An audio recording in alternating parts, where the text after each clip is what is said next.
Saya punya banyak tulisan, dan tulisan-tulisan saya diterbitkan dalam bentuk buku. Lebih banyak daripada ini. Ini ada 10 judul. Sebenarnya lebih banyak daripada ini.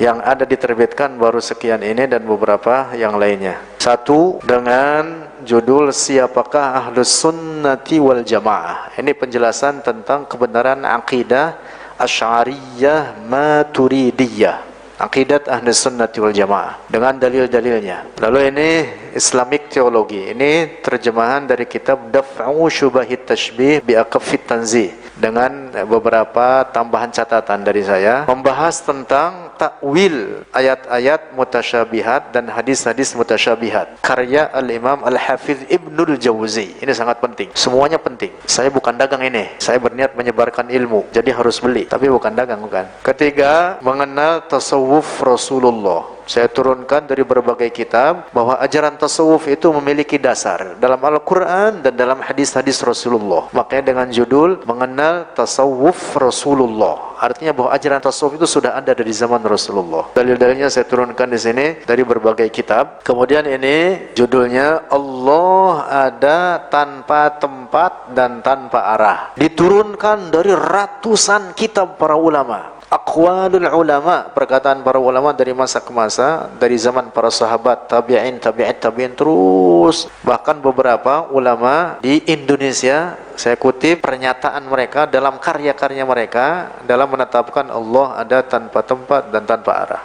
Tebel ini, tapi murah. Lalu ini membahas tentang kalam Allah. Judulnya bukan huruf, bukan suara, dan bukan bahasa. Membahas tentang sifat kalam Allah. Ini juga sangat penting supaya tidak salah faham terkait sifat kalam Allah. Baca ini. Terus ini buku menjelaskan tentang hadis Al-Jariyatis Sauda, tentang budak perempuan yang bertanya kepada Rasulullah, Aynallah. Dibahas hadis tersebut dan dijelaskan dari berbagai kitab para ulama yang berkesimpulan bahwa Allah ada tanpa tempat dan tanpa arah.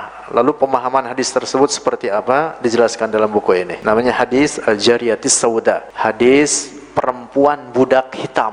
Mana harfiahnya begitu.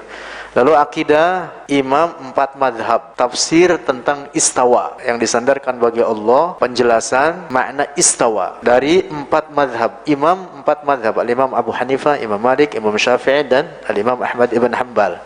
Baca ini, penting, semuanya penting. Kemudian ini kajian atau memahami makna bid'ah secara komprehensif. Ini dibahas tentang bid'ah dari A sampai Z dan pembagian-pembagiannya, seperti Al-Imam Syafi'i yang telah membagi bid'ah kepada 2, bid'ah hasanah, bid'ah sayyi'ah, sebagaimana dikutip oleh Al-Imamul Baihaqi dalam kitab Manaqibus Syafi'i.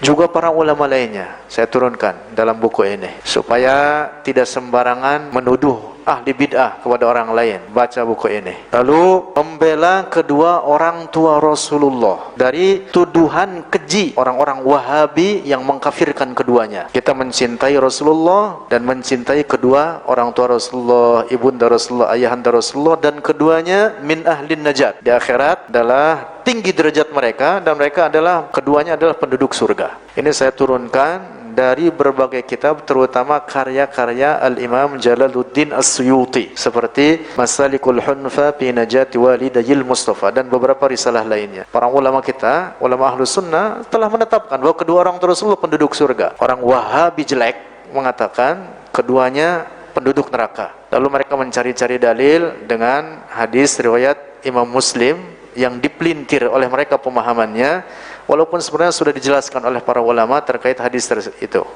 tersebut. Dan itu saya turunkan di sini semua pembahasannya secara detail, cukup tebal ini. Baca ini supaya enggak keblinger menuduh kedua orang tua Rasulullah sebagai orang-orang kafir. Nauzubillah. Mengungkap kerancuan pembagian tauhid terhadap 3 bagian. Juga membantah faham orang-orang Wahabi yang mengambil faham Ibnu Taimiyah, mengatakan tauhid ada 3, kata mereka, tauhid uluhiyah, rububiyah, dan tauhid al-asma was sifat. Ini adalah bid'ah Ibnu Taimiyah. Jadi kalau Ibnu Taimiyah dan para pecintanya memerangi bid'ah, sebenarnya Ibnu Taimiyah tukang bid'ah. Dia membagi tauhid kepada 3 bagian, dan ini sudah dibantah oleh para ulama. Saya turunkan bantahan para ulama di kitab ini, di buku ini, dari para ulama yang hidup sezaman dengan Ibnu Taimiyah sendiri, lalu dari masa ke masa setelahnya, bahkan sampai sekarang banyak para ulama membantah Ibnu Taimiyah dengan berbagai faham nyelenehnya. Karena Ibnu Taimiyah ini banyak sekali faham ekstrimnya. Seperti dia mengatakan jenis alam ini tidak memiliki permulaan. Dia mengatakan bahwa neraka akan punah. Nauzubillah. Dan berbagai kontroversi lainnya. Nah, di buku ini khusus membahas tentang kerancuan pembagian tauhid kepada 3 bagian ya. Dan cukup tebal ini. Saya turunkan dari berbagai kitab. Para ulama kita, terutama dari kitab namanya Bara'atul Asy'ariyyin min Aqaidil Mukhalifin, karya Al-Imam Asy-Syaikh Al-Muhaddis Arabit Tabban. Syekh Arabit Tabban, seorang ahli hadis terkemuka. Wallahu a'lam bishawab.